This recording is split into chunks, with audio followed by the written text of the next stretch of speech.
Hello, everyone. My name is Sharon Pastor, and along with Jim Doherty, I'd like to welcome you to the 2019 Hampton Academy Oratorical Competition. The 8th graders here tonight were toddlers when Steve Jobs and his Apple computer released the first iPhone. Since that time, many have held in their hands a device that can answer any of the questions they can possibly imagine. And they have grown up with a deluge of information at their fingertips, giving them access to the unlimited and, unfortunately, sometimes inaccurate information of the internet. One recent survey that included almost 8,000 middle school students found that nearly 80% were unable to differentiate between fake news and factual information. Fortunately, using Hampton Academy's Library of Media Literacy tools, arranged by librarian Mrs. Saunders, they have become savvy consumers of information. They live in an age of information, and they are curious, and they wonder, and they explore. They have investigated topics, written papers, and speeches, and presented their speeches to their classmates.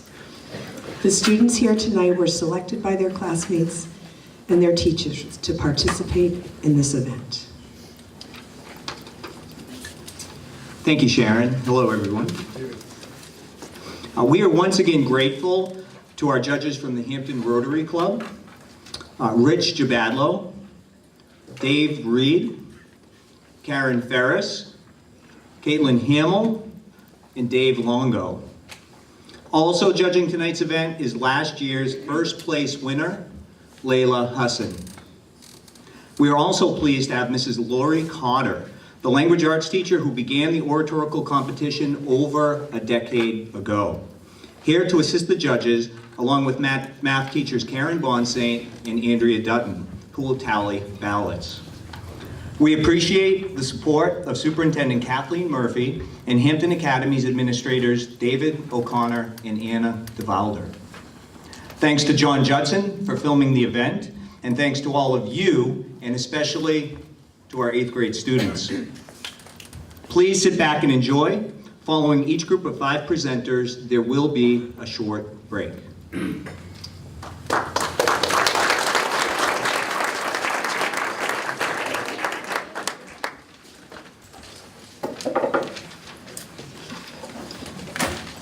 Students selected numbers to determine tonight's order of presentations. Our first presenter is Bailey Jacobs with the speech titled, "What the Evidence Says About Homework."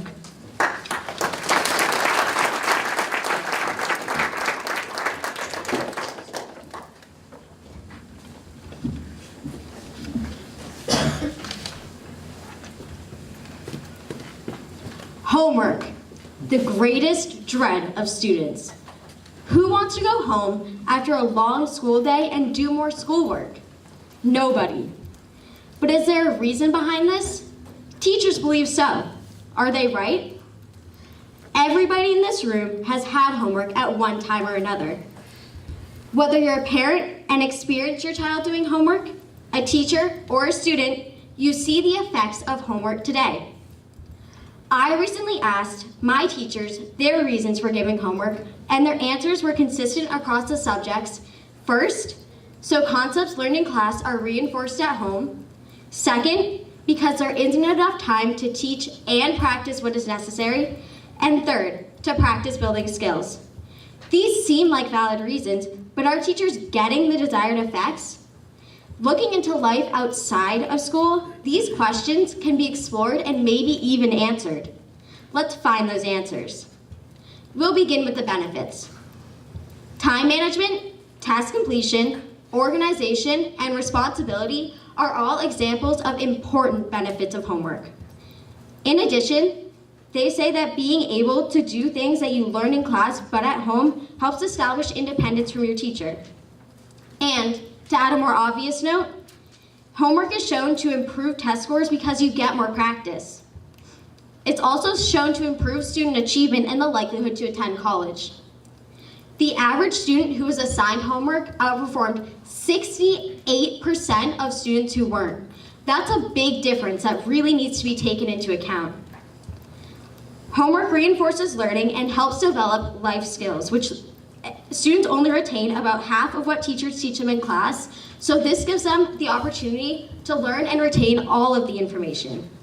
From personal experience, I know that when I get home, I remember much less than I'd like to from class, making it somewhat difficult to do my homework. So this is definitely a disadvantage that can be fixed with that extra practice. The benefits of homework are endless, but these benefits only reflect part of the picture. It's worth beginning with the fact that students with a lot of homework tend to only get an average of 7.4 hours of sleep. Studies show that teenagers need at least 9 hours of sleep, so anything less than that leads to exhaustion and sleep deprivation, which can clearly take a toll on a student the next day in class. Stress, anxiety, depression, exhaustion, sleep deprivation, and early burnout are all serious effects of homework, so there is no doubt that excessive homework can be harmful. Our recent study on homework was conducted in California. The results definitely said that homework has possible counterproductive side effects. 59% of students said they had too much homework. 43% said it was their greatest source of stress, and 82% said they are often or always stressed by homework. In contrast, less than 1% of students said they get no stress from it at all. Excessive homework may also lead to cheating. 90% of middle school students and 67% of high school students admit to copying homework. Even parents agree that their kids get too much because 43% of them admit to doing their child's homework for them. In addition, excessive homework may affect a student's mental health. 2 out of every 25 students between the ages of 13 and 18 suffer from an anxiety disorder directly related to homework and school stress. To me, this number is too high. School should not be harmful to a student's well-being. Looking at it from another angle, there's no doubt that homework may impact a student's social life.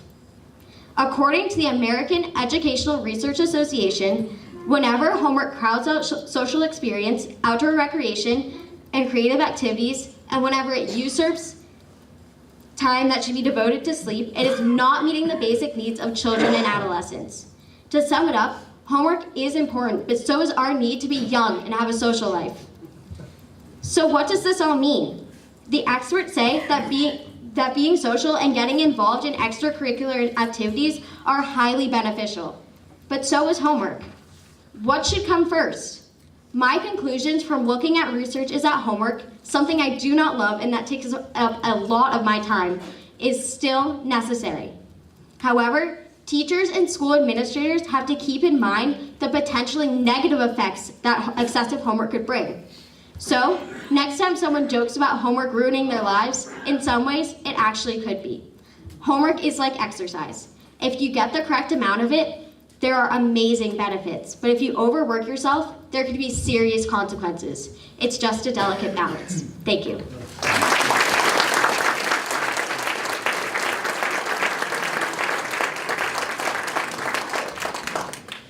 Our next presenter is Emily Curry with a speech titled, Gender, the Secret to Our Survival.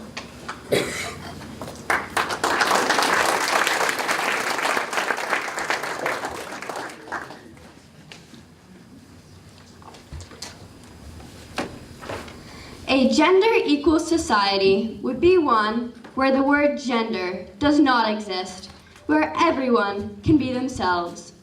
This is the view of Gloria Steinem, a leader of the feminist movement during the 1970s. Many Americans agree with her. Within the past few decades, our perception of gender has changed. It was a set of strict guidelines for how we should live our lives, but now, we're told that gender is a choice. We regard gender stereotypes as untrue, offensive remnants of a sexist culture. And while it's true that most people don't completely conform to these stereotypes, maybe we shouldn't forget about them completely. Several of the characteristics that we attribute to society's narrow gender roles have been proven to be a result of different hormones and brain structures. Can we completely ignore our biological instincts and forget about gender in pursuit of a better and more equal society? And perhaps more importantly, should we? The biological differences between men and women are obvious in nature, indisputable in humans, and imperative to the survival of the human race. Let's begin by taking a look at the importance of gender differences in the natural world. Encyclopedia Britannica explains that sexual dimorphism, the differences in appearance between males and females of the same species, such as in color, shape, size, and structure, is caused by the inheritance of one or the other sexual pattern in the genetic material. This is extremely common in nature, with males and females of the same species spending most of their time in different places, using their environment differently, and maturing and dying at different ages. Animals don't act this way because of gender stereotypes or societal norms. They base their actions off of instinct and evolution. Consequently, the natural world demonstrates need-based reasons that the sexes evolve differently. Wild creatures survive by following their instincts. Maybe we should follow ours. But what are our biological instincts, and where do they come from? At the center of all the behavioral differences between men and women is the human brain. The human brain is a sex-typed organ with distinct anatomical differences in neural structures and accompanying physiological differences in function, says Larry Cahill, a professor of neurobiology and behavior at the University of California, Irvine. In the male brain, these differences include more testosterone, fewer verbal centers, and a larger amygdala. On the other hand, the female brain has a larger hippocampus, more consistent blood flow, more verbal centers, more oxytocin, and a better long-term memory. These innate differences are an important factor in the classic gender stereotypes that men are aggressive and stone-faced, and women are passionate and melodramatic. Furthermore, men are usually more focused on objects and better at tracking, visualization, aim, and dead reckoning, the ability to calculate your location using the distance and direction you've traveled. On the other hand, women are more oriented towards faces and have high reading comprehension and writing abilities, better fine motor skills, and better recognition skills. We evolved with these abilities so we could survive in ancient times. We never would have left the caves if we didn't evolve so that some could hunt and others could make arrows. Maybe we should embrace these differences to survive in the modern day and beyond. So we've established that there are considerable differences between men and women. But why do they matter? Here's an example. In the winter of 1847, the Donner Party was trapped out in the far west with no food. Out of the 53 men, 30 died. Yet only 10 of the 34 women died. This is a prime example of how women survive longer than men do, even during eras where men were prized over women. Would you like to know why?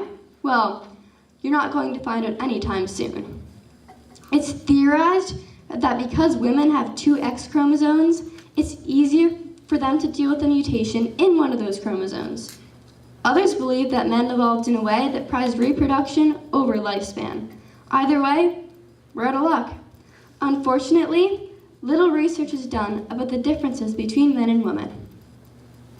Of equal importance is a study by the National Center of Biotechnology Information. As early as 1932, the pharmacological action of barbiturates was recognized as gender-dependent. Female rats required half the dose needed by male rats to induce sleep. The disparity in liver enzymes between the sexes caused the barbiturates, or sleep drugs, to be broken down and processed differently, resulting in different dosage requirements. But studies of toxicology and drugs in humans don't use women and don't take the physiological distinctions between men and women into account. Imagine if you were given the wrong dose of a medication because no one thought to see if it had the same effect on both genders. The differences between men and women could hold the key to curing the many conditions that are more prevalent in one gender, like alcohol and drug abuse, schizophrenia, dyslexia, autism, depression, and PTSD, and could even hold the secret to longer lives. In the end, the biological differences between men and women could be critically important to our future. Animals embrace their gender-distinct instincts to survive in an uncivilized environment. Similarly, the differences between human males and human females helped our ancestors survive in times of struggle. And those same differences could be the answer to curing countless disorders that are far more common in one gender and prolonging human life. Should we just disregard this? No. When the apocalypse comes, do you want it to be because we refuse to recognize that gender-dependent biological differences held the cure to the disease that decimated our society? Do you want to suffer or watch your descendants suffer because you suppressed your survival instincts just to please society? Do you want that same society to collapse because we wanted everyone to be the same? I certainly don't want that, and I don't think you do either. But remember my warning. Unique people built and rescued our society by embracing the things that made them special. Don't let it fall trying to make our society better and more equal, for when everyone's identical, there's no one who'll be able to save us. Thank you.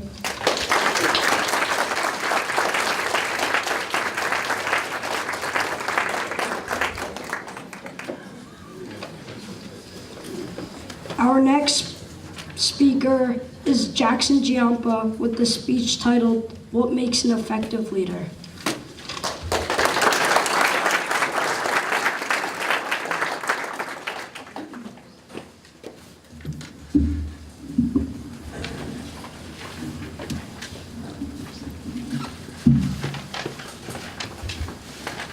Please take a moment and think of a person, dead or alive, who you view as an exceptional leader.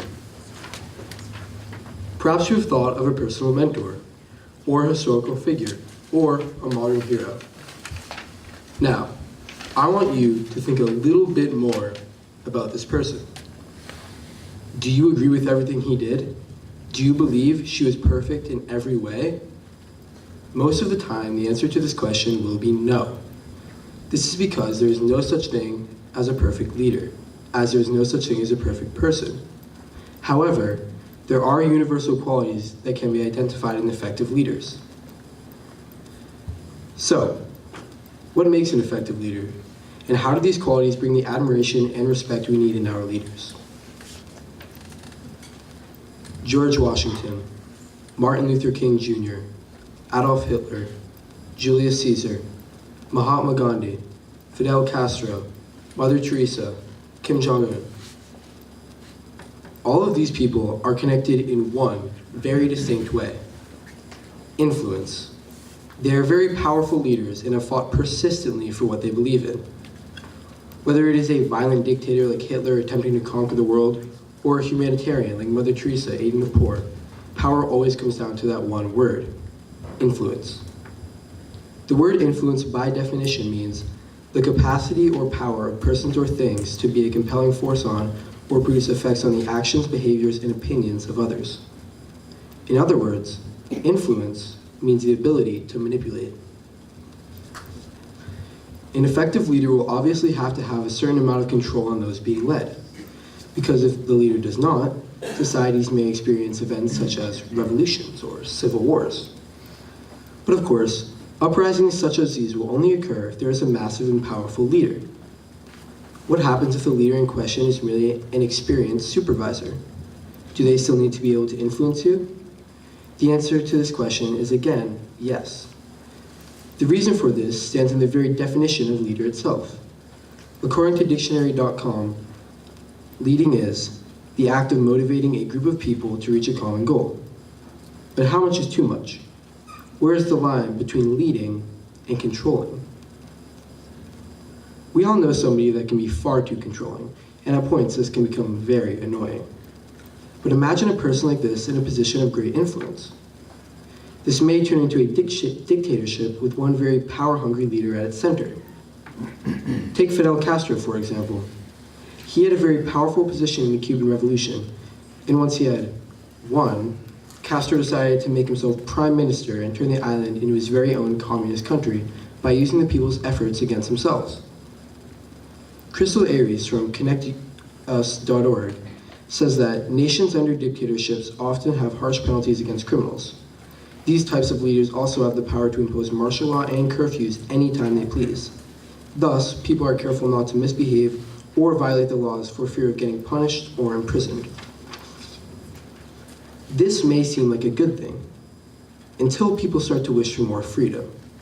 It is a natural human desire to be free. And when that desire is pushed away by a leader that is too controlling, there will be a large amount of political unrest. But what happens if you take away the leadership role altogether? With anarchy, there is no central government, and people live amongst chaos and disorder. A good leader must be someone who can control his or her people while also letting them be free. As businessmanagement.org said in an article titled, "What Makes an Effective Leader?" Can someone who is a charismatic leader, but only to do evil or to promote himself or herself, be a leader, especially if he or she has a large following? I would say no. She is a manipulator. And this is really what it comes down to. Leading or controlling. Helping or manipulating. That is another very important factor in becoming an effective leader. You must have followers or people to lead. And in order to do this, people must like you, or at least agree with your point of view. This could be seen as respect. There are several factors that make a leader more likable. Businessmanagement.org said that the most important qualities of a leader are passion, vision, creativity, intellectual drive, knowledge, communication skills, and planning skills. The most necessary of them being knowledge, passion, and vision. All great leaders have these characteristics, and all effective leaders possess these traits to some degree. You must be very smart in order to lead a country. You must also be very smart in order to lead your peers through a difficult time. Passion is also very important. Imagine a leader that does not care about his or her role in society. Although knowledge and passion are important, nothing is more important than vision. An effective leader will have a plan for whoever he or she is leading and will act in the best interest of his or her future people. Without a vision for the future, a leader will have a very difficult time maintaining control because there is increased risk of others ruining their efforts. Vision is vital to becoming an effective leader. There is no such thing as a perfect leader, as there is no such thing as a perfect person. However, there are universal qualities that can be identified in effective leaders. A leader must have influence on others, but this influence must not turn into total control. Characteristics that are very important in leaders are knowledge, passion, and vision. Powerful leaders can create great things, but they can also use their leadership to bring great destruction. It is paramount that all great leaders exist in our society, for if they didn't, there would be no order. We all have the potential to be one of these people. It is whether you take advantage of this or not that decides your destiny. As John Quincy Adams said, if your actions inspire others to dream more, learn more, do more, and become more, you are a leader. Thank you.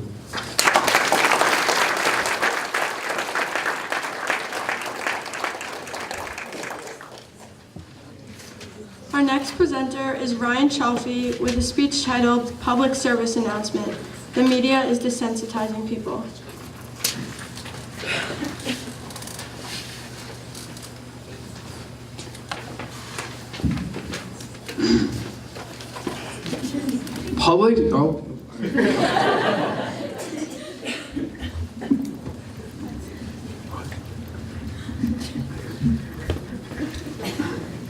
Public service announcement. Media is desensitizing people. Hold on. You probably just heard what I said, thought about it for a second, and then didn't care at all. My point exactly. The amount of information bombarding us in the news every day is overwhelming and more than we could possibly comprehend. You turn on the TV, flip to the news channel, and see the same thing. A house burned down, another fatal shooting, and the other current news stories. Thousands Oaks shooting, occurring in Southern California, marked the 307th shooting of 2018. If there was 307 shootings, I'm almost positive you could not name them all. So many fatal happenings occur so frequently, many people may not recognize or care about a majority of them. Not only is media desensitizing us to violence, but is also closing our minds to other important news. Media is desensitizing our knowledge of authentic news and whether if violence is acceptable. Is the pervasive publicity being given to violence affecting humans? During the 1970s, there was 13 mass shootings. That's approximately 4% of the shootings in 2018 alone. What influenced all this? Perhaps in part, this is due to the continual stream of violence in the media. In the 1970s, times were simpler. Information was primarily available on the nightly news and in print. In today's day and age, violence in the news, on TV, in video games, and other forms of media encases us 24/7. According to New York Post, of all movies released in 2014, 93% of them contained a gun scene. Despite the fact that violence was present in film in the 1970s, with the improvement of technology, graphics and special effects have both become much more realistic. Video games and films can both portray much more authentic violence. Does this desensitize people? Is this a problem? If people can decipher the right from wrong and know that violence is not the norm, then there shouldn't be a dilemma. However, not everyone is mentally well, and untreated illness may contribute to increased violence. One group that is affected by the media is our youth. Many kids, including myself, have had phones at a young age. Kids play video games on phones and consoles. Violence is very prominent in the video game industry. One game which has recently become very popularized is Fortnite, a third-person shooter game. On the contrary, this game is cartoon. It is not as graphic as you might expect. Fortnite is rated 12+, and most teenagers exceeding that age limit understand the idea that they are virtually killing someone. A review done on Fortnite by Common Sense Media was available for parents and kids to reply to. This survey collected many different answers, but the greater mass of responses from kids said this game is tolerable because there is no blood or gore. They are desensitized to the fact that they are killing another character. Violence is exposed all over the media and news. Kids can very easily access that without restriction. The first large school shooting was April 20th, 1999, known as Columbine, one of the 5 school shootings occurring that year. Then, media coverage had not become the 24-hour news stream it is today. Technology is advancing rapidly, and that may be contributing to school shootings occurring in today's society. In 2018, there was a grand total of 23 school shootings. 91% of kids play video games, so the kids conducting these shootings were most likely exposed to violent video games. Alright, what is desensitization? To desensitize by definition is to make emotionally insensitive or callous. We see the same repeated idea over and over, become less sensitive to it, or don't care as much. That is why when kids see violence repeatedly on a daily basis, they become less sensitive to it. They lose feelings, interest, concern, or empathy towards violence. According to encyclopedia.com, researchers have suggested that viewers become comfortable with violence that is initially anxiety-provoking. Desensitization can cause anxiety and loss of feelings towards a subject, and the main cause of this is media. There isn't much you can do to avoid the media. That would mean no TV, no cell phones, no social media, no radio, internet, and etc.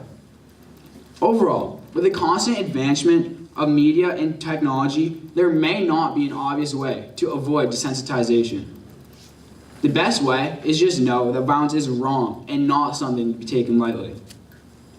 In conclusion, desensitization by the media leads to numbing of violence and authentic news. Young adults and children are especially impacted by the ongoing and continual stream of violence and 24/7 reporting. People who are desensitized to violence need to learn ways to manage the onslaught of information and violence that surrounds them each day. There was 307 shootings in 2018 alone. As years go on and that number increases at the same rate, we can expect to see something higher. Hopefully more action will be taken, but we should not become oblivious to the violence that surrounds us. Thank you for your time, and I hope I didn't desensitize you to desensitization.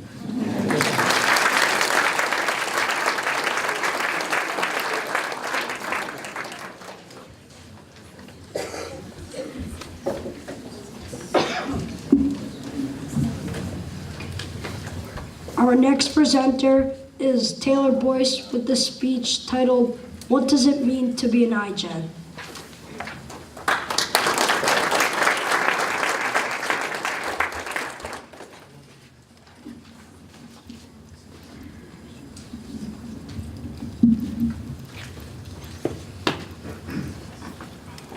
Malala Yousafzai, an activist helping young girls stand up for themselves. Millie Bobby Brown, a young actress inspiring people all over the world. And Jack Andraka, a young inventor, scientist, and cancer researcher. All of these young people have one thing in common. They are part of Generation Z, also known as iGens. Malala, Millie, and Jack are just a few examples of the upcoming generation that is changing our future. The name iGen comes from the mistaken idea that iPhones and other devices are the only thing this generation knows. However, so far, the people that make up this generation haven't failed to show that they can affect the world in a positive manner. This generation is full of activists, scientists, mathematicians, and many others. iGens are people with all new characteristics, people who are very different from past generations, and people who can change the world. Everyone's heard of millennials, Generation X, baby boomers. Now there is a new generation that is just coming into being.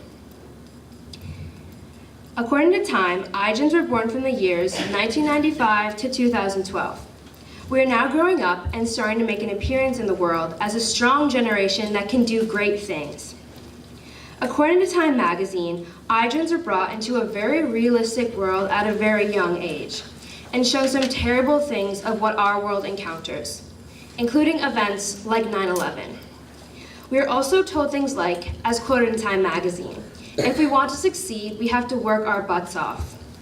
There is a mistaken stereotype from some older generations who see iGens as the generation who just want to hide behind their screens and avoid face-to-face encounters in important situations. However, a study conducted by Randstad USA shows that 53% of iGens would rather discuss an important topic in person, proving that more than half of this generation are proving these people wrong. iGens may be different than any other generation, but that doesn't mean we can't impact the world greatly. So, what are some of the characteristics of iGens? They often connect with friends over social media, they read fewer books, and they may even stay up until 2 a.m. scrolling on their phones. Though there are many negative characteristics to this generation, there are also many positives. According to Michael T. Robinson from Career Planner, iGens are known to be much more tolerant of others, different cultures, races, and sexualities. They are also known to be much more cautious, more likely to think for themselves, and more apt to choose their own beliefs. These are all characteristics of iGens, and they show that even though there may be a few negatives in their traits, there are many positives to this generation. Now, how can iGens change the world like some past generations have? By 2020, iGens will make up 1/3 of the US population. Taking up this fraction of our country means that iGens will affect everything in one way or another. Therefore, iGens are a huge part of our future. They are future workers, future politicians, and future leaders. iGens have already proven themselves as people that want to make a change, shown through some organizations like March for Our Lives, a march iGens organized following the school shooting in Parkland, Florida. Also, a study conducted by students at Stanford University showed that iGens have higher IQs than some people in the past due to cultural transference. According to author at Time magazine, these teenagers will shape the way we shop, work, play, and vote, meaning that we will all be affected by them. These types of things are making the world pay closer attention to iGens and what they are capable of, who they are, and how they can change the world. In conclusion, iGens are people with their own characteristics, people who are very different from past generations, and people who plan on changing the world. Our society has many challenges ahead: pollution, healthcare, government. The list is unfortunately long. Members of the iGen have proven that they are ready for the challenge. Malala Yousafzai, Millie Bobby Brown, and Jack and Draka are just famous people that have already started the work, but countless others are rising to the occasion. iGens are much more powerful than just the iPhone. iPhones do not define this generation. We define this generation. Thank you.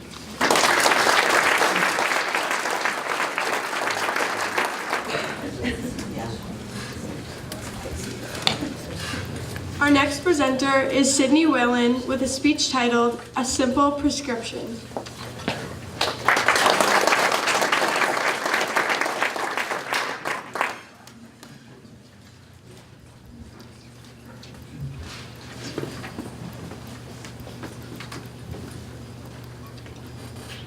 When you break your leg, go through surgery, or suffer from any painful physical experience, you're usually given some sort of medication. In cases of extreme pain, you may have been prescribed opioids. Opioids are strong pain relievers designed to reduce pain signals sent to the brain, thus making you feel less pain.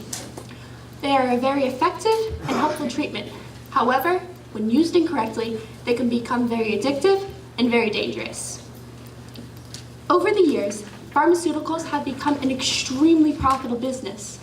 And with big business comes people who are willing to go to profit as much as possible. By examining how pharmaceutical companies capitalize on prescribing opioids, the desperation for them, and the solutions to minimize opioid addiction, will we find the answer to our essential question: are pharmaceutical companies responsible for the opioid crisis? In the 90s, when the epidemic began, the public's access to opioids was not difficult. This was due to doctors prescribing with very little restrictions or understanding of the dangers. The marketing of OxyContin, a pain reliever distributed by Purdue Pharma, is arguably the worst case of this misrepresentation. It was found in a court hearing that a company owner urged that sales representatives prescribe the highest dosage of opioid because it was the most profitable. OxyContin was sold to hospitals by sales representatives, and doctors believed their marketing strategies under the assumption that these salespeople were well trained in their fields, which they weren't. Sales representatives presented false information, claiming that OxyContin couldn't be abused, and were designed to say that the drug had an addiction rate of less than 1%, a claim that had no scientific backing. Purdue sold the opioids in a light that made them appear much safer than we now know they are, and their lies led to big profit. Under Purdue's marketing scheme, OxyContin sales passed $1 billion a year in 2000. In one of several lawsuits that were filed against Purdue Pharma, the president of Purdue had led a company strategy of blaming abuse of the drug on addicts. As we now know, addiction is a chemical reaction in the brain that the user cannot control. However, due to Purdue's marketing strategy, nobody viewed opioid addiction as a problem stemming from the company or the medication itself. Once the public was hooked on OxyContin, a huge demand and desperation for the drug surfaced, and people were willing to go to extremes to get these pain relievers. Reports of theft in pharmacies littered news stories in the late 2000s, including one case where a woman was convicted of armed robbery, motivated by the desire to obtain OxyContin. In an effort to continuously promote OxyContin as the user's fault, Purdue Pharma created RX Patrol, an organization designed to reward an informant with information leading to the arrest of a person attempting to rob a pharmacy. Due to the risk of harming pharmacy staff and endangering public safety, the government decided to no longer stock OxyContin in pharmacies, leaving thousands of people addicted to a drug they no longer had access to. As an alternative, the streets became infiltrated with other non-certified and illegal pain relievers, creating an added influx of dangerous and addictive medication for dangerous and addicted people. Although OxyContin has reached staggering numbers in the past and still continues to affect people, there are solutions to minimize opioid addiction.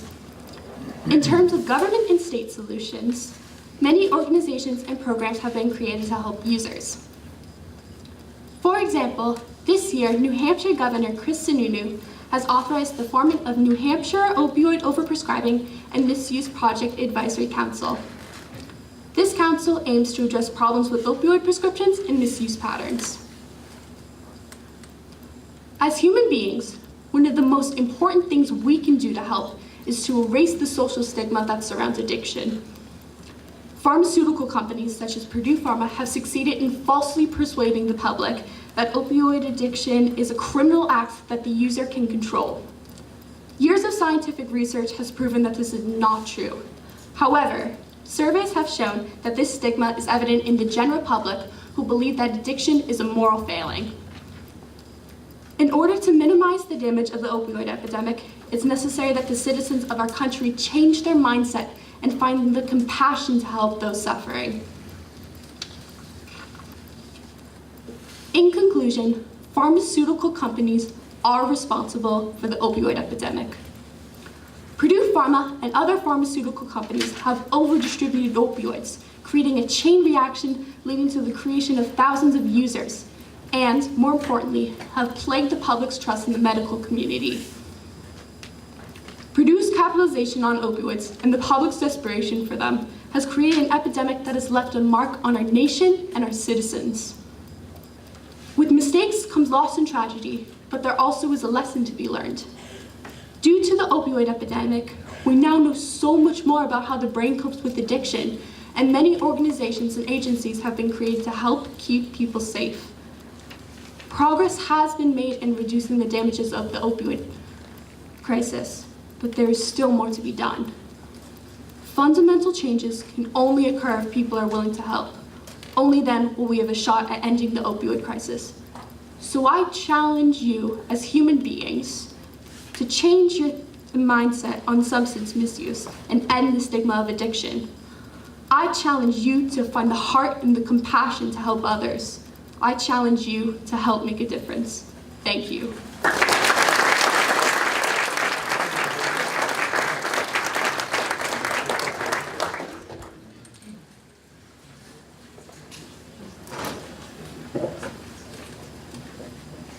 Our next speaker is Jacob Fredericks with the speech titled "Change is Good, Even in Baseball."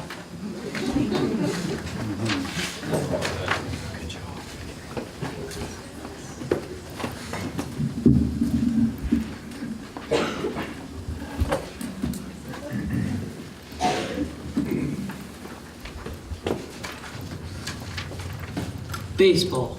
It's opening day, everybody. I'm sure you guys are all excited to watch your favorite team try and get their first win of the season. But first, let's have a discussion about change. Here's an example. Did you know that in 2018, pitchers hit a total of 23 home runs, where designated hitters hit 426?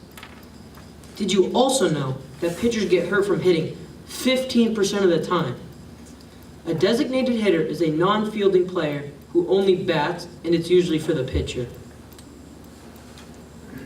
Pitchers get injured while hitting. Their hitting stats compared to pitchers are not even close. So why do they hit? Pitchers should just focus on pitching also. And finally, change is a good thing. This is why the National League should adopt the designated hitter and why we should learn, as a society, that change is a good thing. Let's start with injuries. Players get injured every year from getting hit by balls, running, diving, sliding, and throwing the ball too much. Pitchers usually get hurt from overuse of their arms and running. But when they get hurt trying to hit, it's just bad because that's not even their job. Masahiro Tanaka, Shen-Ming Wang, Stephen Wright, Adam Wainwright, Max Scherzer, Carlos Zambrano, and Mark Pryor all got injured in 2018 just from hitting. 15% of the time pitchers get injured is either because they swing and miss or they hit the ball but hit it wrong. Last year, Max Scherzer got injured due to that 15%. He was in the lead for the Cy Young Award and he sprained his thumb trying to hit a ground ball. It hurt his season and it hurt his team. The designated hitter batting stats are really good all around. But have you seen the pitcher batting stats? They are unbelievably awful. In the 2018 season, starting and relieving pitchers' average was 115, where designated hitters' average batting average was 243. Another example of why pitchers stink at hitting is the difference of home runs. All pitchers hit a total of 23 home runs. Designated hitters hit a total of 426. That's a difference of 403 home runs. That's 8 players having 50 home run seasons. Edgar Martinez, one of the best designated hitters to ever play in the game. In his best season ever, his batting average was 314. Where the best a pitcher ever hit was 228. I mean, I think I'd rather watch the player hitting 314. So these are the difference of designated hitter batting stats versus pitcher batting stats. Pitchers should just focus on pitching. I mean, that's what they're getting paid the big bucks for. Okay, first of all, they are called pitchers, not hitters. So imagine having a job, getting paid for that job, but then you have to do a whole other job and not getting paid for that one? Also, before the games, National League pitchers have to warm up hitting and pitching. American League pitchers just have to warm up hitting.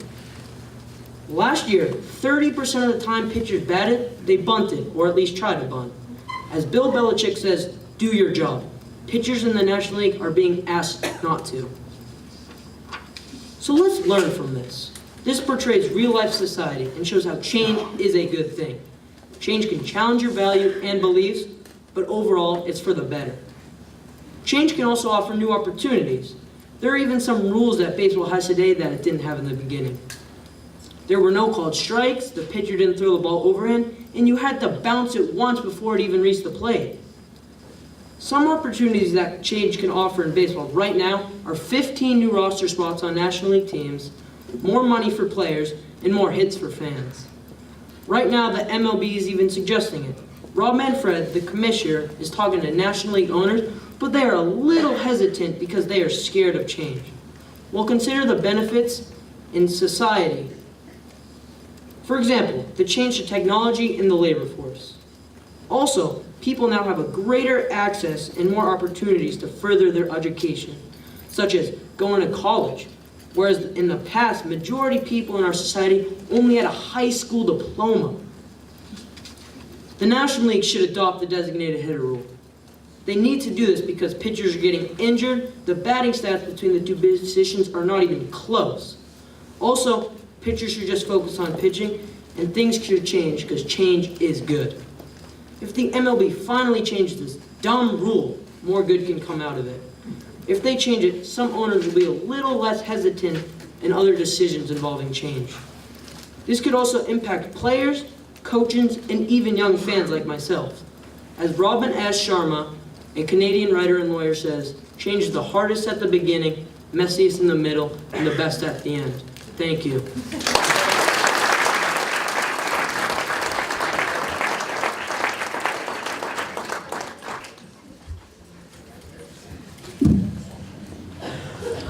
Our next presenter is Abigail McDonald with a speech titled, There Is No Planet B.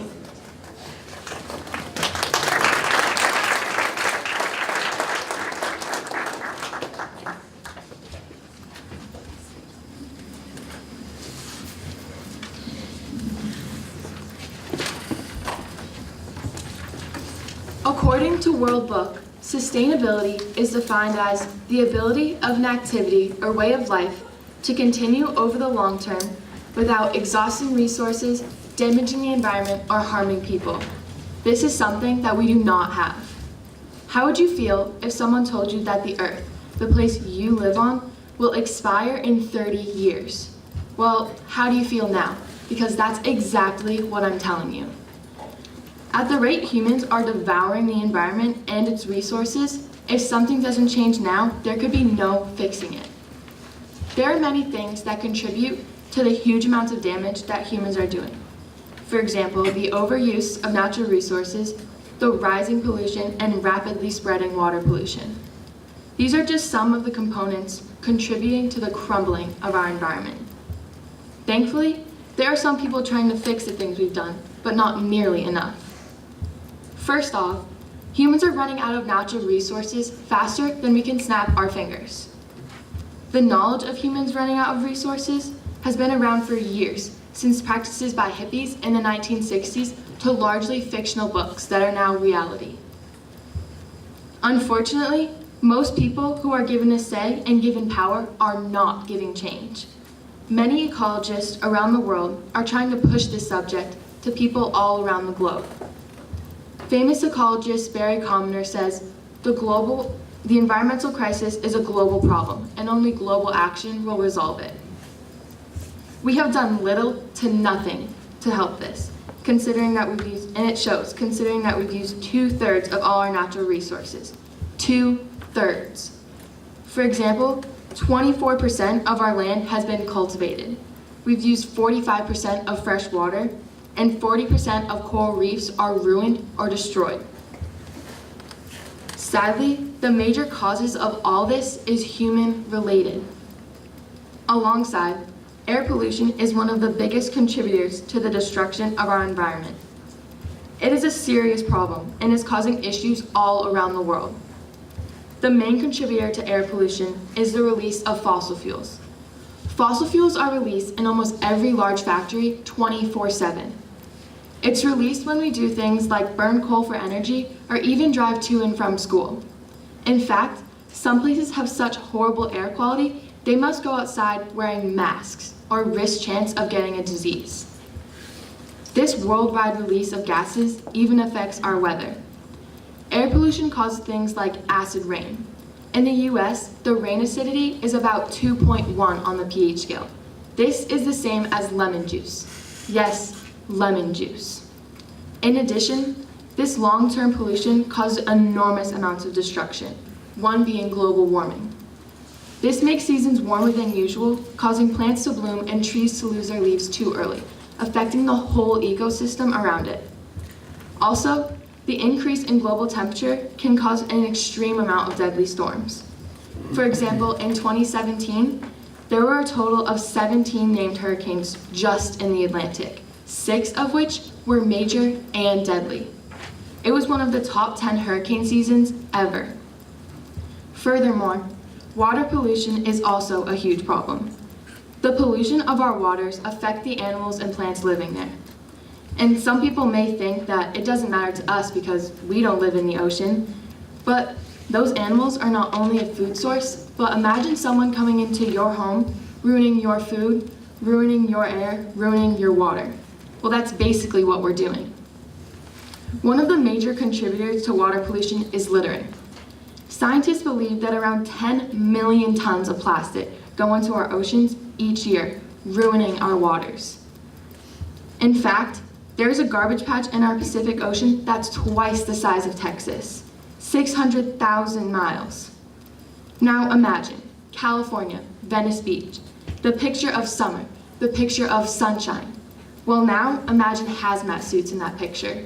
It's not far off. Scientists believe that in just 20 years, surfers might have to wear hazmat suits off the coast of California to protect themselves from the toxic waters. Do we want this on our beach too? Thankfully, there are people in the world trying to fix these alarmingly huge problems. There are people taking part in an environmental movement. This is called environmentalism. It's been around for many years, but really took off in the 1960s. They brought the idea of reduce, reuse, recycle.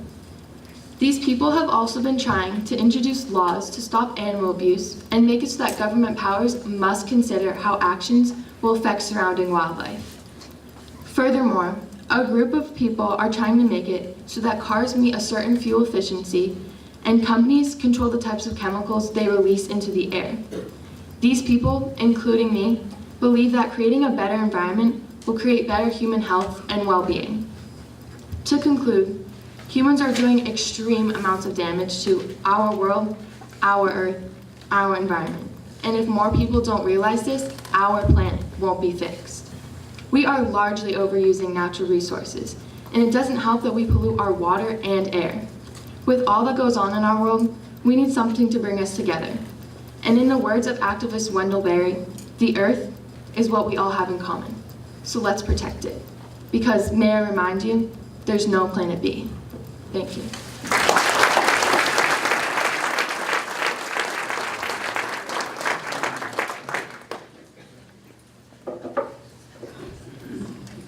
Our next presenter is Alison Hoffmeyer with the speech titled Downsides of the Digital Age.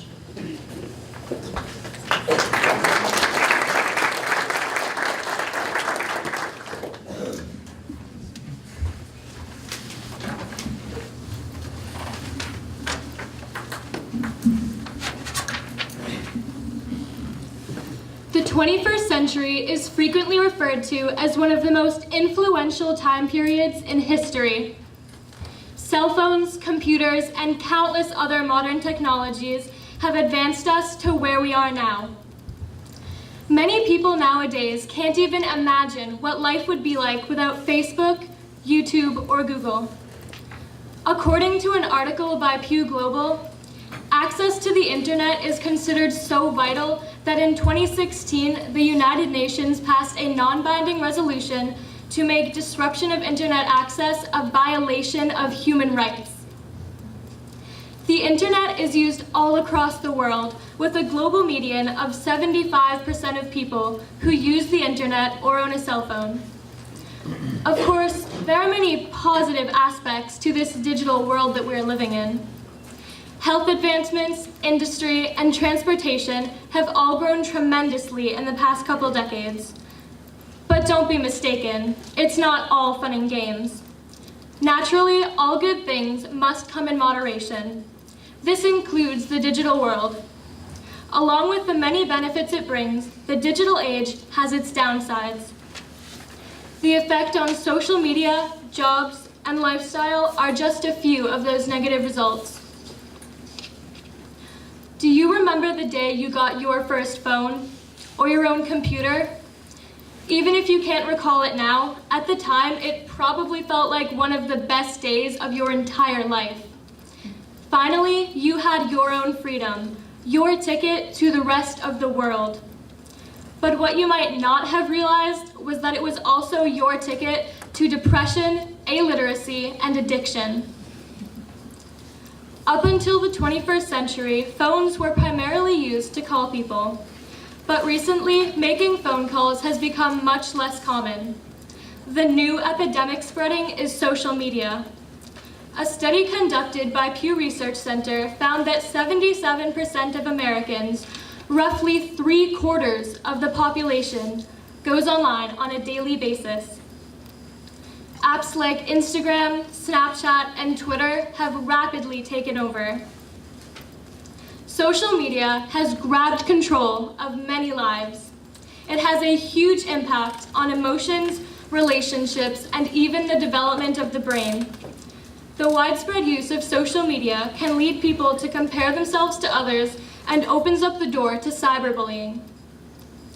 Jealousy and dissatisfaction can lead us to a downward spiral. Though we may try to escape, the digital world can consume our lives. Furthermore, the digital world has had a major impact on workers. As technology progresses and becomes fit to perform even more tasks, it's also displacing thousands of jobs that could be done by humans. An article by Washington Post states that computing power doubles every 2 years. This makes it harder for us to plan out our careers and identify the skills that can't be automated. Because these changes are happening so fast, the number of workers whose skills will suddenly become worthless will be larger than in past generations. This can be especially bad news for men who tend to specialize in rules and analysis and be skilled thinkers. Those jobs are the easiest to replace with technology. The next most affected group includes truck and taxi drivers. New advancements in technology are leading to the popularization of self-driving vehicles. Although there are no fully functioning and legal self-driving cars on the roads yet, research is well underway. Experts predict that these automatic cars will be on sale within the next several years, likely by 2040. Unfortunately, as these things become more common, they rob human drivers of their jobs. Similarly, drones have begun to replace delivery drivers. Around 30% of America's population will be left jobless and unable to be retrained with new skills. Finally, the digital age has impacted lifestyle, more specifically the social, mental, and physical aspects. It's no surprise that hunching over a screen for hours on end is not the best thing for you. I'm sure everyone has been told time and time again that too much screen time is ruining your vision. But people remain glued to their screens. Why? Well, it's not always a choice. Many jobs require frequent screen time. Carolyn Heinrich, professor of public policy, education, and economics at Vanderbilt University, wrote, "If someone would have told me I was going to spend 10 to 12 hours in front of a computer most days to do my job, I would never have chosen my current occupation. But it seems like most jobs these days require constant computer use." Unfortunately, this is the case for way too many people. Mentally, all that screen time takes a toll on the brain. One thing that has been seriously damaged is attention span. Because younger generations are accustomed to using multiple screens and doing more than one thing at once, they have a lesser ability to focus than older generations. This makes it harder for those internet-raised individuals to concentrate on a single task, for example, playing an instrument or reading a book. Communication has also transformed since cell phone usage has become more common. Real-life social interactions have lost their value. Antisocial behavior is arising as a result. What happens when we become too dependent on our mobile phones? According to MIT sociologist Sherry Turkle, we lose our ability to have deeper, more spontaneous conversations, changing the nature of our social interactions in alarming ways. Digital communication decreases the empathetic between people and generally can feel less personal or emotional. Stanford political science professor Rob Welch says that, all in all, digital life is now threatening our psychological, economic, and political well-being. If we aren't careful, we could watch one of the most influential time periods in history become one of the most devastating. Sometimes, all we need is a break, a breath of fresh air, a retreat from our busy online lives. Rather than stressing out about taking the perfect photo for your Instagram feed, focus on the experience. It can do you lots of good. To modify an old saying, life is what happens between Wi-Fi signals. Thank you.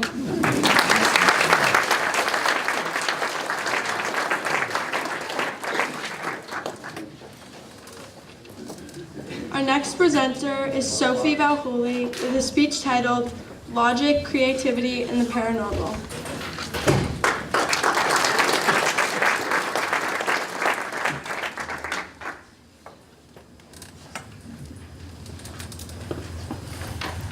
Logic. Logic is defined as reasoning conducted or assessed according to strict principles or laws. In today's world, everything has to have a logical explanation. But as we grow older, Is logic limiting the thoughts and actions of an average person? What I mean is this. Young or old, when people dream, they lose all sense of logic. This causes people to dream about things they never would have thought while awake. Also, when you were a young kid, you were probably much more creative than you are today. Or maybe you could even see more things. There's evidence that we are capable of this in the world around us. So, could these things be because the human brain becomes controlled by logic as it ages? The only time we are not using logic is in our dreams. While dreaming, your brain is still active, but your thoughts or dreams are very different than while awake. Although researchers cannot explain the role of dreams, everyone can agree that in your dreams you lose all sense of logic.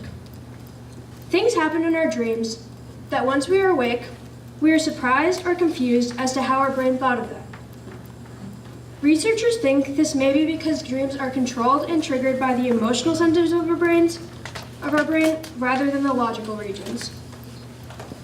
One thing many people love about their dreams is how a sense of creativity comes out of them that he or she does not have while awake. Even many different artists of all kinds credit dreams with inspiring some of their best and most creative ideas or work. Stephen King, a very well-known author. I'm sure you all know of him. But did you know that many of his popular books and movies were inspired by his dreams? Or probably nightmares. Dreams are actually very influenced by our thoughts while we are awake, except those thoughts are expanded and unlimited. This is just one of the reasons to show how logic can limit our thoughts. When we are kids, we do not yet have a developed sense of logic. I believe that's also why kids have that creativity, just like we do in our dreams. I bet all of you were much more creative when you were younger. But over the years, our creativity fades and can pretty much never be brought back to how it was. The reason we lose that creativity is from people saying things like, "That's not real," "That could never happen," or people telling us we need to be more mature and think logically. Could a kid's lack of logic even lead them to see things like paranormal activity? One time, when I was less than 2 years old, I was visiting my grandmother. I was in one of the bedrooms at her house, and I kept looking up into the air while smiling and laughing. I would tell my family, the man is here. This probably sounds like something you think my family would be shocked and maybe terrified to hear, but nobody was.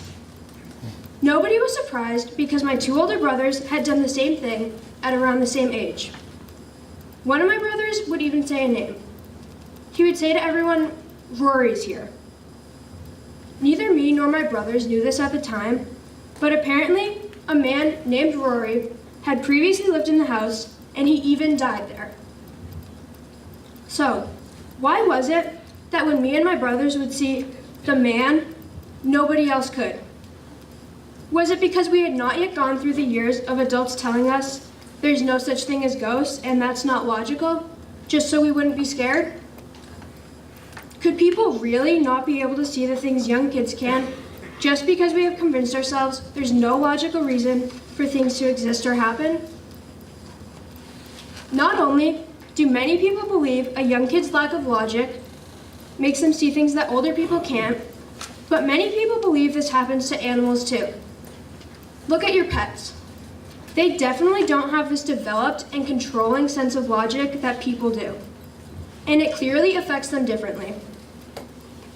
If you have a house pet, then there may have been a time you noticed them looking at something or intrigued by something that to you seemed to not be there. Or maybe your pet started barking, growling, or hissing at something that you just couldn't see. It's like animals have this sixth sense. They can maybe hear things, see things, or sense a presence that we as people cannot. But why do people not have this sixth sense? Is it possible that we at one time had it too, and we just lost it because we rely on known facts more than our own natural instincts? It is interesting to speculate. I definitely do believe that our thoughts and actions today are being limited by ourselves and what we are told is logical. Norman Vincent Peale, an author known for popularizing the concept of creative thinking, once said, "Change your thoughts and you can change your world." Imagine a world where we didn't always subconsciously limit our thoughts and creativity could flow from everyone. I think that truly would change the world for the better. Thank you.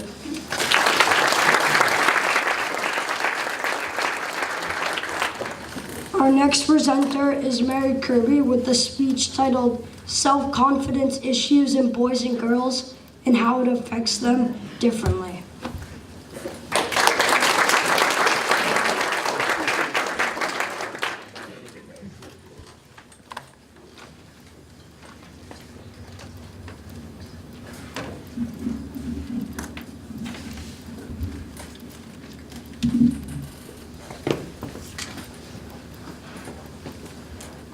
I'm dumb, I'm ugly, and nobody likes me.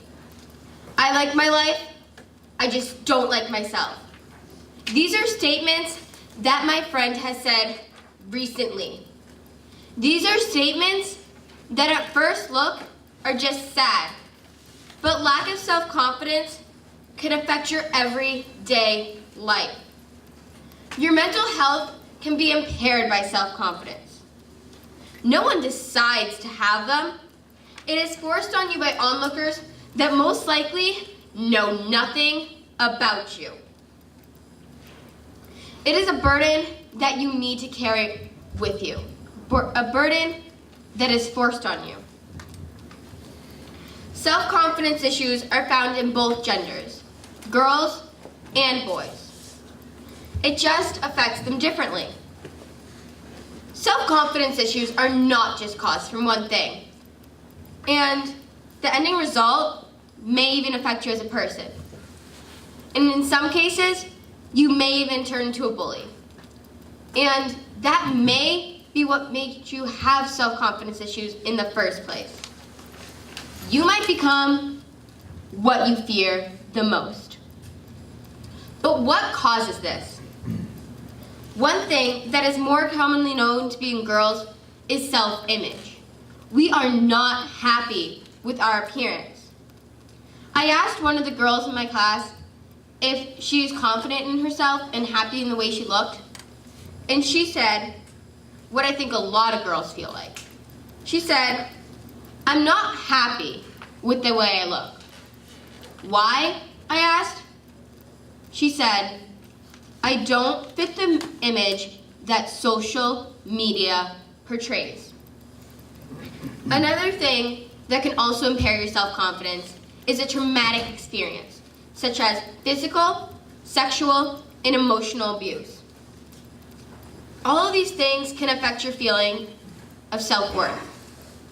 You might be thinking, why don't they just go for their parents for help? But in some cases, the parents are the ones causing the self-image issues. They could be constantly belittling you, comparing you to others, or telling you that you will never amount to anything. Think about what this could do for your self-esteem. Another thing that can lower your self-confidence is one that you probably hear the most about: bullying, harassment, and humiliation. Childhood bullying can leave a mark on your confidence when it comes to looks, athletic abilities, and other areas of your life. Bullying is a big cause of self-image issues. But self-image issues can also cause bullying. People might bully because of low levels of self-esteem and empathy, or too high levels of anxiety, depression, or anger. This occurs more in boys. For example, boys tend to bully their classmates more than girls do. Yet, boys tend to target boys. What surprised me is that bullying such as racism, spreading rumors, manipulation, and cyberbullying is equal for boys and girls. Originally, I thought that this would be more common in girls. Yet, girls tend to be bullied in greater numbers and by both genders. and most of the bullying is focused on physical aggression and verbal abuse. Bullying peaks during early adolescence, which makes it hard for the bully to do stuff like change schools or make new friends, for they are usually popular, although they may not be well liked. Have you ever heard the term, man up? You usually hear this being said to boys, because according to society, boys aren't supposed to cry. They're taught that when they're sad or upset, not to get emotional about it, but instead get angry. They have nowhere to project this anger. And if they don't know where to project it, it can result in anger management issues or separation from society. Boys are usually taught not to cry by age 8. At this time, they are taught to disconnect from society, their own sadness, and their own vulnerability. This is what we're asking them to do. Due to gender stereotypes, boys can feel inaccurate when they don't meet expectations. And there's this myth that boys don't have as many feelings or emotions, but they have very few outlets to express their feelings. I asked one of the boys in my class if he is confident, and what he said, I know I can relate to. He said, I'm kind of confident in this, like my looks and stuff, but I'm not very confident in things like raising my hands in class, for I'm afraid that my answer might be wrong and people will judge me. Boys are put into a social hierarchy, where something like getting an answer wrong could make them feel like they have made a bigger mistake than they actually did, making them more self-confident of every little thing that they do, or more self-conscious, like they aren't allowed to make mistakes. Girls growing up today sometimes lack self-confidence and see themselves inferior to boys. We feel like we constantly need to please people, even though we don't like it. In a 2006 study, 56% of girls agreed that females were expected to speak softly and not cause trouble, while 74% felt under pressure to please everybody. In a 2008 study of 4,000 girls between the ages of 8 and 17 pointed to a self-esteem crisis for young girls. 62% reported to feeling insecure or unsure of themselves, while 75% reported that they engaged in activities like bullying, cutting, and unhealthy eating habits. All of these issues stem from one issue, a self-confidence issue. Have you changed your mind about the quote, I'm dumb, I'm ugly, and nobody likes me? I like my life, I just don't like myself. It is more than sad. It is seriously concerning. It is something that boys and girls have to deal with. And the things that cause this, the bullying, you also have to live with. And let me tell you, it is hard. For personally, I am not confident in my ideas, looks, or my abilities. And it has affected my life greatly, to a point where it has changed me as a person.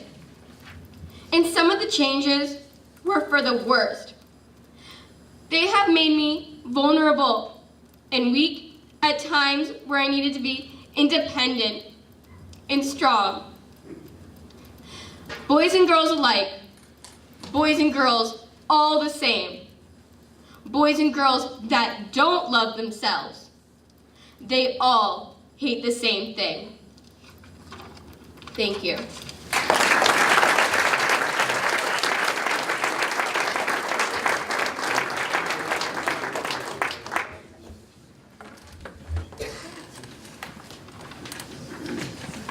Our next presenter is Emily LeBlanc with a speech titled The Sorry Reflex.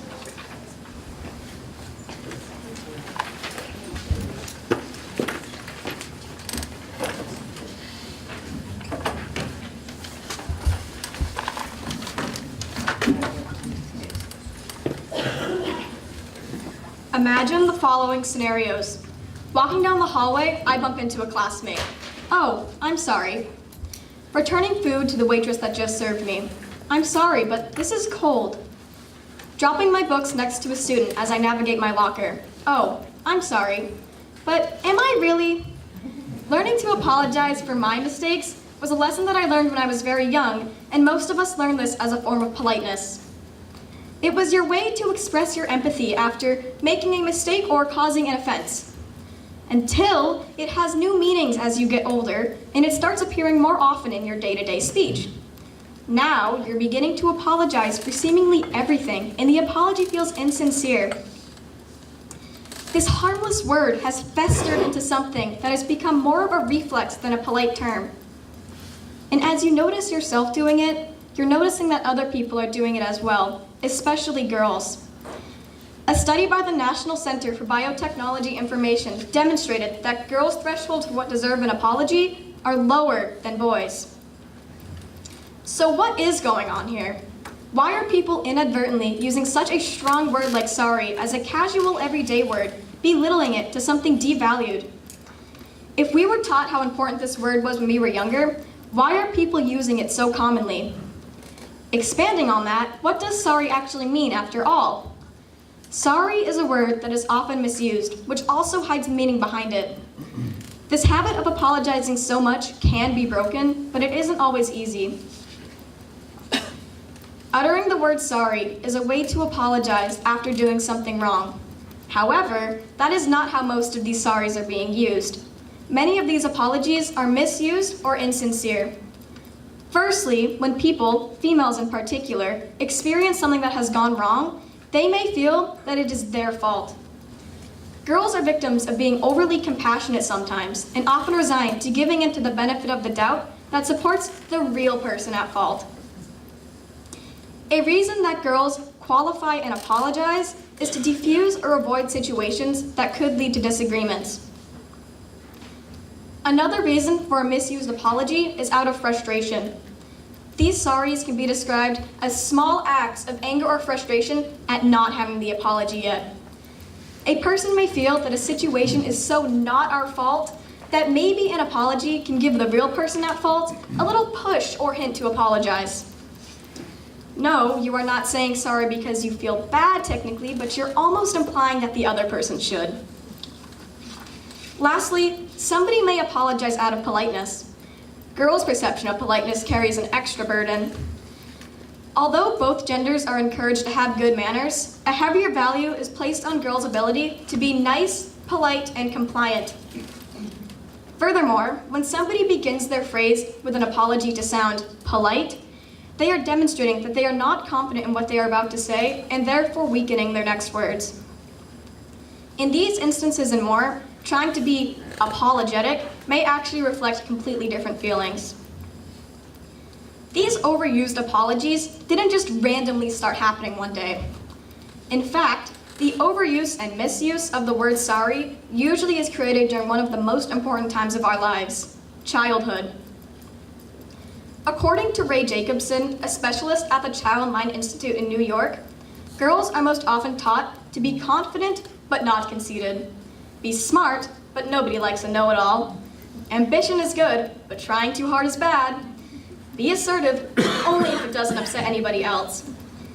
These confusing messages reflect the fact that girls are often expected to be empathetic and hyper-aware about how their actions affect others. This word, sorry, that was once meant to be used as a sincere apology, is now being used to make sure girls don't offend anybody. Boys, on the other hand, are taught to strive for success without regards to the feelings of others. Studies have shown that girls' thresholds for what deserve an apology are lower than boys. This may be due to the fact that girls had such high standards at a young age. Likewise, this also contributes to females' greater use of insincere apologies. So maybe you apologize a significant amount. Maybe you apologize for things that don't need an apology. But why should you care? Well, firstly, it's undermining. It depends, but starting a conversation with an apology does not give the impression that you feel obliged to speak or that you even know what you're talking about. Also, people may not take you as seriously. Girls begin to pepper their language with apologies and qualifiers that turn statements into suggestions and make demands feel, well, less demanding. If you are telling somebody to do something, it is not supposed to feel like a mere option. Furthermore, you should be saving these sorries for real offenses. Using them so often makes them seem so disparaged and unimportant. One of the best ways to avoid an unneeded apology is with a thank you. Instead of, sorry for being late, change it into a, thank you for waiting for me. There is so much more power in saying thank you instead of sorry. Thank you makes everybody feel good, the receiver and you, because nobody feels bad anymore. Sorry is powerful in its own, different ways. In conclusion, sorry is a word that is frequently misused and lost between insincere apologies. Most people don't even realize that this is a habit of theirs, and many aren't quite sure what to do about it. Although, when girls start figuring out that these apologies aren't necessary and start noticing the detriments of apologizing more than need be, things change. No, you are not sorry about forgetting to walk the dog. No, you are not sorry for showing up a little bit late. But yes, you are thankful for everybody who has been understanding of the situation. So the next time you go to apologize for something you really aren't sorry about, remember, is this giving off the impression I want it to, or is it disguising something else? Thank you.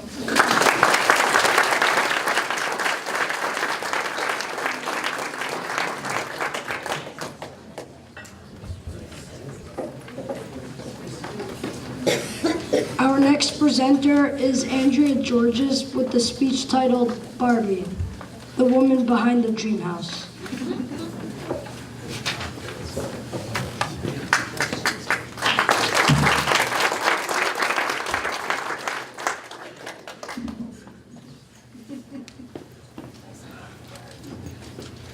The Barbie doll. When you think of this iconic doll, what comes to mind? Personally, I see her as the girl with hair that was impossible to brush, but also a toy that I would spend many afternoons playing with. My sister and I spent countless hours setting up the pink Malibu mansion for our dolls to live in, or we would go outside and find a nice spot for our Barbies to explore. We would then come up with a scenario for the game. Were our dolls going to be spies, princesses, veterinarians, or college students? The possibilities were endless because Barbie allowed our imaginations to run wild. However, this is only one way that people view Barbie. Many mothers feel that Barbie sends a bad message to young girls about beauty standards because of her impossible figure and perfect complexion. Is this the way that Barbie's creator, Ruth Handler, imagined how people would accept Barbie, or did she believe so firmly that when a girl plays with a Barbie doll, that she could be anything she wants to be? Ruth Handler saw great potential for her creation and this 11.5-inch doll that could influence the mindset of young girls around the globe. Although Barbie's appearance has changed over the years to cater to our changing culture, Ruth's vision has stayed the same. Barbie's historical evolution continues to reflect the evolving image of femininity in our society. When Ruth Handler got the idea for Barbie, it didn't spontaneously come to her. Ruth observed that her daughter Barbara disliked playing with baby dolls and preferred to play with a more mature-looking doll made out of paper. It was then that Handler realized that a 3D version of these paper dolls could be a big hit amongst other toys in the market. However, it wasn't until the year 1956 that Ruth knew what the doll looked like. During a vacation in Germany, she spotted a doll called Lily, which was sold as a racy gag gift for men. Handler knew that this was the inspiration she was looking for, so she bought the rights to the doll and began making her own version. With her husband, Elliot Handler, a designer for the doll, and the rest of her team back at Mattel headquarters in California, the final product was completed in 1959. Finally, with her creation finished, Ruth and Barbie, who is named after Handler's daughter, raced off to the New York Toy Fair in 1959. At the event, the blonde bombshell did not catch the eye of many people, but in a matter of weeks, the doll is flying off the shelves of every toy store throughout the country. However, even though Barbie was a big success, there was still an issue that would create decades of controversy over the doll.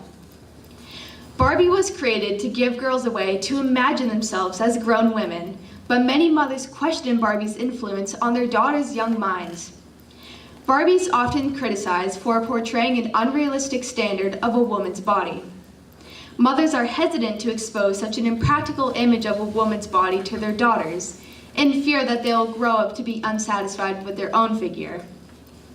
However, a sensible woman would know that it is physically impossible to look like Barbie. In fact, if the doll were a real person, her measurements would be a 36-inch bust, 18-inch waist, and 33-inch hips. Her ankles would be too thin to support her own body weight, and she'd have to crawl on all fours to be able to move. Furthermore, she is criticized for being very materialistic or overly concerned with the possession of materials.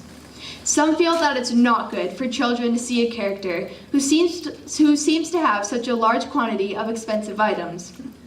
However, if you take a moment to think about Barbie's lifestyle, she has been able to sustain over 150 jobs, which makes it plausible that she's able to afford a mansion on her own income. Now that's an impressive woman. Barbie, once perceived as a symbol of glamour and beauty, continues to promote the evolving image of women today. When she was first introduced, she is marketed as a teen fashion model and didn't become part of the workforce until 1960. Around this time, the term women's rights was beginning to appear more in our society. Women of all ages, from all over the country, were fighting to ensure a stronger role for women in the future. And Barbie was right behind them, standing in her high heels. To inspire young girls and support women who were entering the workforce, Barbie got some jobs of her own. These included a fashion editor, a registered nurse, a flight attendant, and executive career girl. In recent years, Mattel has released new lines of Barbie dolls and campaigns that continue to support girls. In 2010, the computer engineer line was released, and in later years was followed by race car driver Barbie, detective Barbie, martial arts Barbie, builder Barbie, and Barbie Tinker. Although, the biggest change to the doll were the new body types that were released in 2016. Finally, Mattel addressed the concerns around Barbie's shape by adding 3 new body types, tall, petite, and curvy, and 7 different skin tones. Also in 2018, Mattel started the Close the Dream Gap campaign, which is to stop girls from not believing that they can do something just because of their gender. All of these improvements to the doll continue to show Barbie's main purpose: to inspire young girls to be anything they want to be. In conclusion, even though Barbie's appearance has changed over the years, she still reflects the ever-changing image of women. From the black and white bikini-clad doll we are first introduced to in the early days, to the surgeon that operates in little girls' playrooms around the world, Barbie has grown into an American staple that Mattel never saw coming. Today, the doll continues to inspire girls in a positive way by reassuring them that they can grow into whomever they want to be.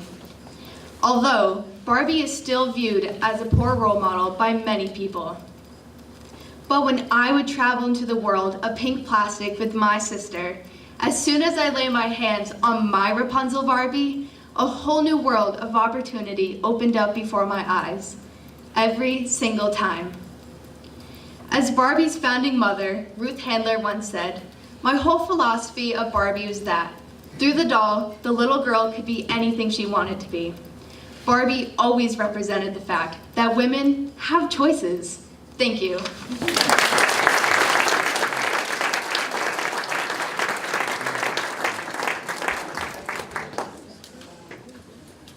Our next presenter is Natalie Murphy with a speech titled "Harmless Challenges Turn Deadly."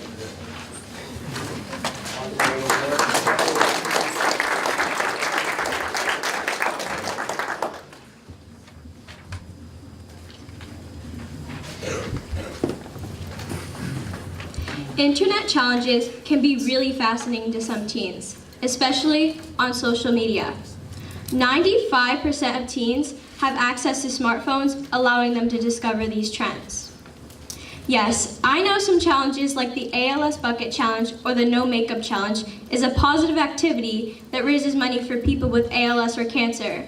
But other challenges that are on the internet are dangerous and can lead to permanent injuries. These dangerous challenges include the things like the Hot Coil Challenge or the Salt and Ice Challenge, where participants are testing how much pain their bodies can tolerate. The widespread use of internet pranks and challenges is no longer a source of humor, and YouTube, along with other social platforms, are prohibiting these trends because they are dangerous, can falsely appeal to teens, and can leave people injured or even dead. The majority of people, if not everyone in this room, has probably either heard about and or used social media in their lifetime. And if you have, chances are you've seen all the deadly trends taking social media by storm. For instance, we have the Tide Pod Challenge, where the participants put the popular laundry detergent pods into their mouths and bite into them, which the CEO of Tide, David Taylor, even said the trend is dangerous and extremely concerning. Or the Hot Coil Challenge, where they turn on the burner to their stovetop and burn themselves to see how long they can hold it there. We even have the In My Feelings Challenge, also known as the Kiki Challenge, where teens jump out of a moving car to dance beside the rolling vehicle. These are just 3 examples out of hundreds of viral internet challenges many are trying and uploading for all social media users to see. Why do teens risk their lives in the first place? Is it for attention, fun, fame, or does it have to do with the maturity of their brains? It turns out there is not a simple answer. Carrie from Perfection Pending once said, "I've read that some teens are trying to increase their views on their YouTube channels or other social media accounts because wanting fame is a real thing." On the other hand, the Council on Communications and Media said that social media rewards outrageous behavior, and the more outrageous, the bigger the bragging rights. It's a quick-moving, impulsive environment, and the fear of losing out is real for teens.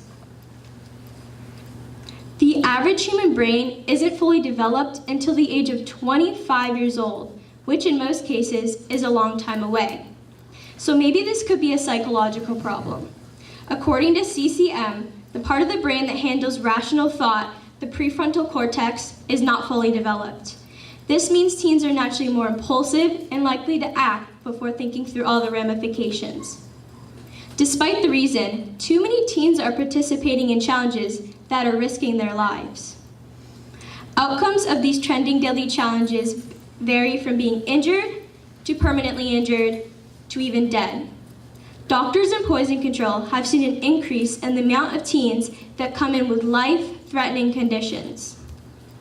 Poison control centers have stated in the first 15 days of this year, there has been 39 cases of intentional misuse among 13 and 19-year-olds, while last year, in total, there were 59 of these cases. An 8-year-old girl passed away from drinking boiling water through a straw after being dared by her cousin, who got the idea from social media. Then an 18-year-old boy landed in the ICU with a fractured skull after jumping out of a vehicle to perform the In My Feelings challenge. These deadly challenges are international, but I've talked to some of our fellow students right here at Hampton Academy who told me their challenge stories. One of these students was one of my fellow 8th graders. Several weeks ago, they deliberately attempted to swallow a grape the size of a gumball whole as part of a challenge. They explained, "I was bored, curious, and possibly wanted attention." They then proceeded to tell me that after swallowing the grape, it got stuck, their throat swelled, they had a loss of oxygen causing them to be extremely dizzy and couldn't even hear themselves speaking. In short, it was terrifying. Their ordeal is a great example of what can actually happen when trying what some call harmless trends. In conclusion, these trending social media challenges are no longer a source of humor because they are dangerous, can falsely appeal to teens, and can leave people injured or even dead. 95% of teens across the entire US not only has access to smartphones, but also to all these deadly challenges. Poison control centers have experienced a dramatic increase in calls related to these challenges. And during the first part of this year, there has been more than half the amount of calls to the center than the entire last year. Many teens ages 12 to 19 years old are attempting these trends and uploading the videos for all users to see. As the wise Germany Kent, the famous television journalist, once said, "You are responsible for everything you post, and everything you post will be a reflection of you." Thank you.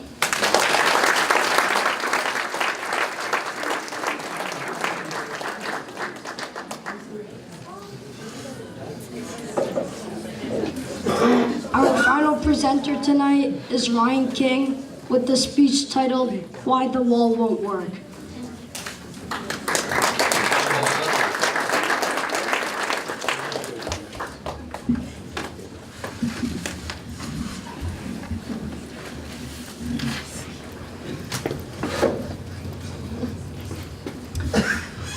Many of us take for granted where we live and how lucky we are to have caring people all around us.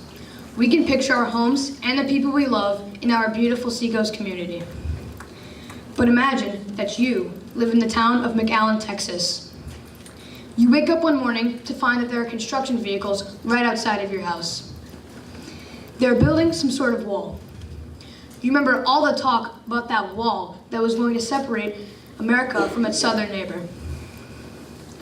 Adults have relationships with adults, and kids play together. The government says the wall is intended to keep undesirables and drugs out. But a closer look shows that the wall is not necessarily going to keep out undesirables. It could have many more unintended consequences. The proposed wall will tear apart friendships and relationships as a whole. So it's time to ask the question, is President Trump's wall necessary? Smuggling tunnels located on the US-Mexican border are a big problem, and these will not be corrected by a wall that is below ground or above ground. These tunnels can be used to carry all sorts of dangerous items into the US, including people and drugs. The proposed wall will be 30 feet above ground and 6 feet under the ground. This would be an ineffective barrier against the tunnels because the smuggling tunnels go as deep as 70 feet under the ground. According to KQED News, there are 3 different types of tunnels that are used. One is called a rudimentary tunnel. These are basic and are about 50 feet long. Next are interconnecting tunnels. They are also used to smuggle humans and drugs across the border. These tunnels are linked using municipal infrastructure, which link with storm drains and sewers. Finally, there's a sophisticated tunnel. Tunnels which are used to transport large amounts of drugs and are even fitted out with lighting, water, rails, and vents. According to David Shirk, the director of the Transborder Institute at the University of San Diego, states that the more we have upped our game, the more we have upped our border security, the more the smugglers have upped their game. These tunnels will avoid the wall and will cause many people to die if the drugs get through. The government should spend money elsewhere to stop these drugs and these people from getting into our country. Furthermore, the wall will not enhance border security. According to the Brookings Institute, the wall could be scaled very easily with ladders, ramps, and by other means. During President Trump's Oval Office address on January 8, 2019, he stated that there have been nearly 4,000 terrorists intercepted at the southern border. In fact, there have been none. The wall will cost a whopping $8 billion. That is more than enough money to beef up our current security.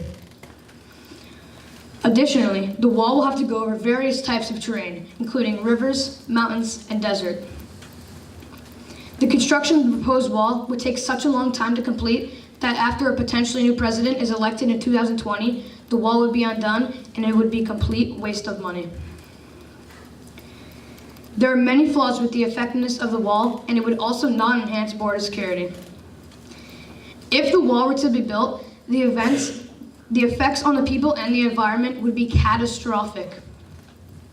Furthermore, the wall is in the path of hundreds of miles of private property east of San Diego and will decimate that land if it is to be built. According to the Cato Institute, the government would have to provide fair compensation for the land that people would be losing. The maintenance on the wall would be continual. It would require 24/7 monitoring to make sure that nothing happens. The cost of the government would be never ending, even after spending the $8 billion. Also, there was a government shutdown on this issue. The shutdown lasted 35 days and was the longest shutdown in our US history. President Donald Trump was so headstrong during this shutdown that he would not welcome any compromise that anyone offered. The Democrats offered $1.3 billion in compromise to the $8 billion. In summary, the cost of the wall would be exorbitant. It would destroy many miles of homes and land and require constant maintenance and monitoring.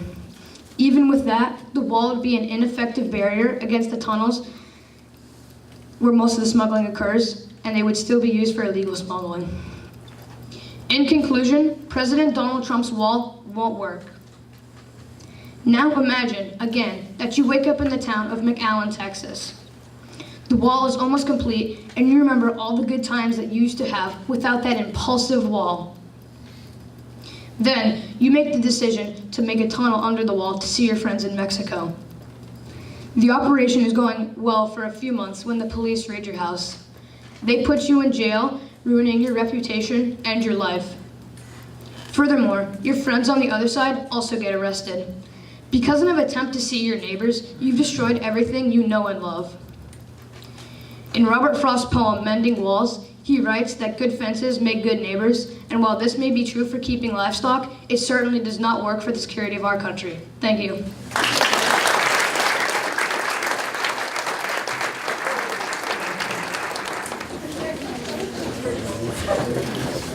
So what we will do is announce 11 to 15 in no particular order. So when I call your name, please come up and receive your award. Jacob Frederick. Jake, come on up.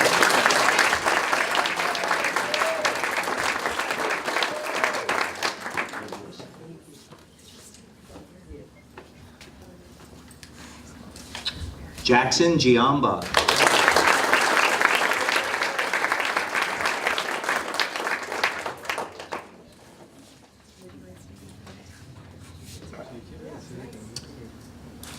Bailey Jacobs.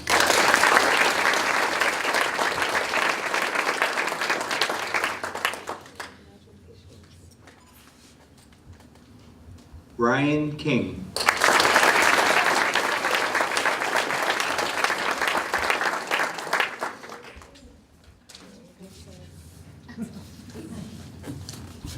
Sophie Valhouli.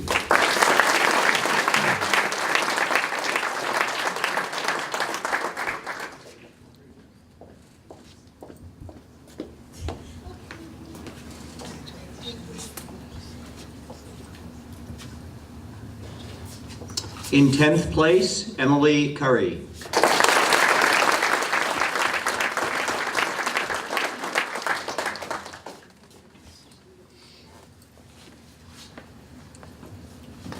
In 9th place, Sidney Whelan.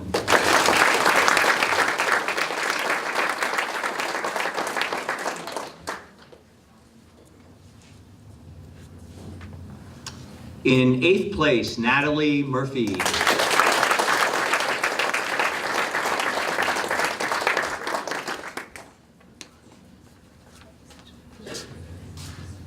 In 7th place, Mary Kirby.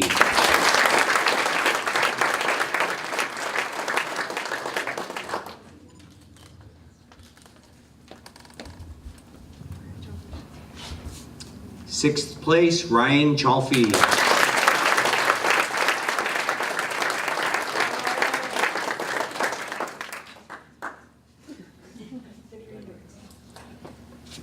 Fifth place, Taylor Boyce.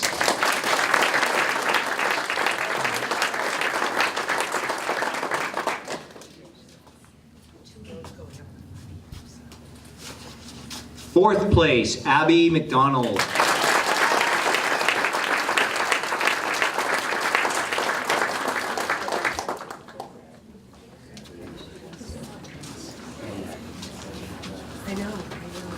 Third place, Alison Hoffmeyer.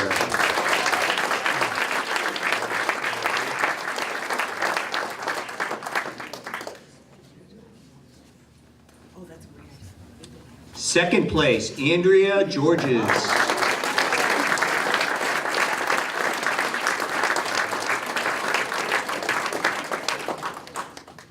And our 2019 Oratorical Champion, Emily LeBlanc.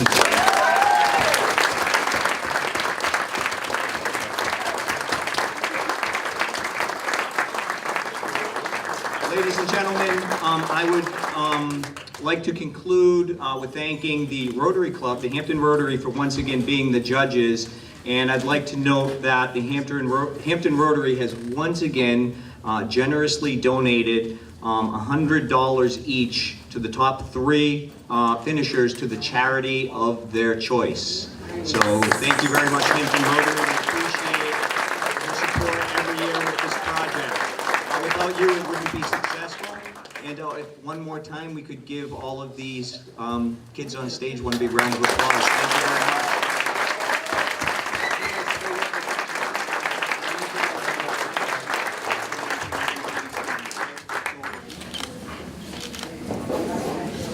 Excellent, that's a good one. Okay, could we...